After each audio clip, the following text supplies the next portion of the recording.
यहाँ पे अगर हम फंड्स की कैश होल्डिंग्स देखते हैं, जो डेटा एमएफआई ने रिलीज किया है, अगर हम कैश होल्डिंग यहाँ पे चेक करते हैं, पराग पारिख म्यूचुअल फंड स्टिल सबसे ज्यादा कैश होल्ड करती है। मार्च का महीना खत्म होने तक पराग पारिख म्यूचुअल फंड हाउस ने लगभग यहाँ पे 22% कैश होल्ड किया हुआ है अपने टोटल एयूएम का, 22% कैश, जो कि बहुत ज्यादा होता है। इसके अलावा मोतीलाल ओसवाल म्यूचुअल फंड ने लगभग 18% अपना कैश होल्ड किया हुआ है होल्डिंग का, and quant mutual fund house ने 10.3% की कैश होल्डिंग बना के रखी है।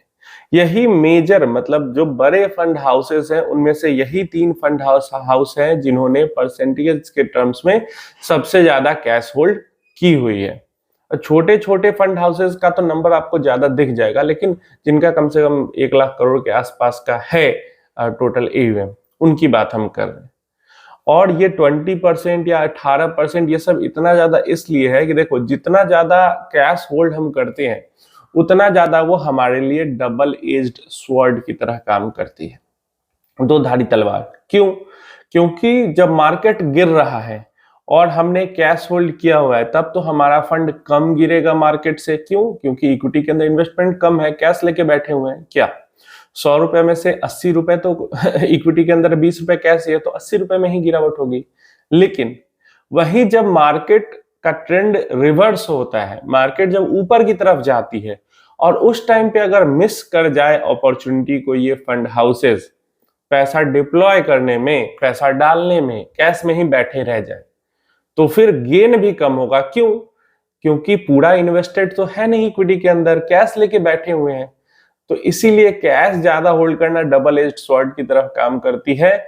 गिरने पे बचाती भी है, तो चढ़ने पे रिटर्न भी कम बनता है अगर सही टाइम पे कैश नहीं इन्वेस्ट किया गया।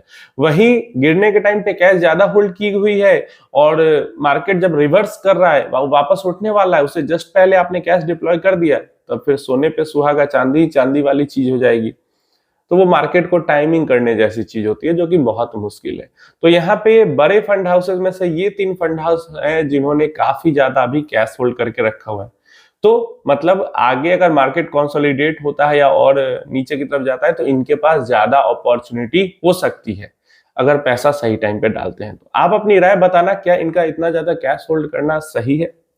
नेक्स्ट, उन्हीं बड़े फंड हाउसेस में से 2 फंड हाउस है जिन्होंने लगभग न के बराबर कैश होल्ड की हुई है।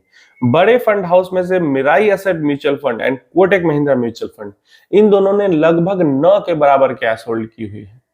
मिराई एसेट म्यूचुअल फंड ने सिर्फ 1.3% कैश होल्ड की हुई है। मतलब ये तो मुझे लगता है ऐसा सोच के चल रहे हैं जैसे मार्केट में पैनिक सिनेरियो आएगा ही नहीं। अब ऐसे ही फंड हाउस कम से कम इनको अभी के टाइम पे 3-4-5% के आसपास तो कैश होल्ड करना चाहिए था, क्योंकि ठीक है नहीं आएगा, इन्वेस्टर समझदार कुछ हुए हैं, लेकिन फिर भी अगर पैनिक सेलिंग आ जाती है, पैनिक विड्रॉल आ जाता है म्यूचुअल फंड में, तो ये कैसे पैसा देंगे? ये फिर लॉस में स्टॉक्स बेच के पैसा देंगे।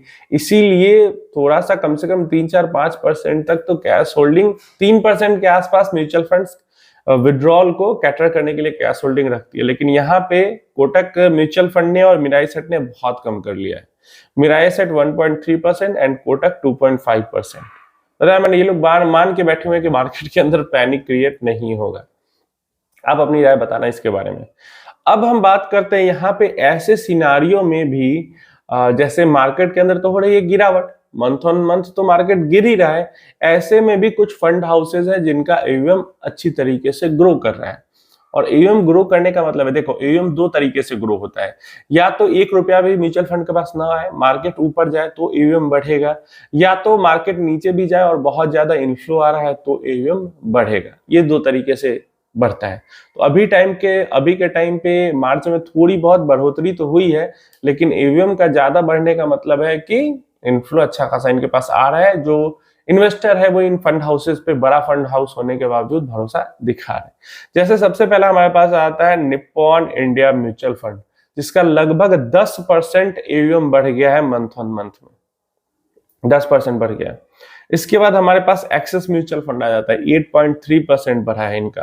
कोटक महिंद्रा म्यूचुअल फंड आता है 8% इनका एयूएम बढ़ा है, और डीएसपी म्यूचुअल फंड आता है इसका 7.8% एयूएम बढ़ा है, और यूटीआई म्यूचुअल फंड आता है जिनका 7.5% बढ़ा है। और ये 20 सबसे बड़ी जो एएमसीज है उनमें से ये फंड हाउसेज हैं जिनके अंदर इतनी ज्यादा मंथ ऑन मंथ में ग्रोथ आई है। अब बाकी सबके अंदर तो समझ में आता है, आप बताओ कमेंट में यूटीआई के अंदर इतना ग्रोथ होने का क्या रीजन। यूटीआई का मतलब निपॉन के भी फंड्स अच्छा कर रहे हैं, कोटक एक्सिस के भी फंड पहले के मुकाबले में अच्छा कर रहे हैं, कोटक का तो ठीक है हमेशा चलता ही रहता है वैसा, न बहुत तगड़ा न बहुत बुरा, एवरेज वो चलते रहते हैं। डीएसपी का भी वही हाल है। लेकिन यूटीआई का तो कोई फंड पिछले मुझे लगता है 3 सालों से, मतलब 3 साल पहले फ्लेक्सी कैप फंड यूटीआई का हुआ करता था जो कि अच्छा परफॉर्म किया करता था, पिछले 3 साल से खत्म है कहानी उसका भी। तो फिर इतना पैसा इनके पास कहाँ से आ रहा है, सिर्फ डायरेक्ट फंड से या रेगुलर फंड से आ रहा है?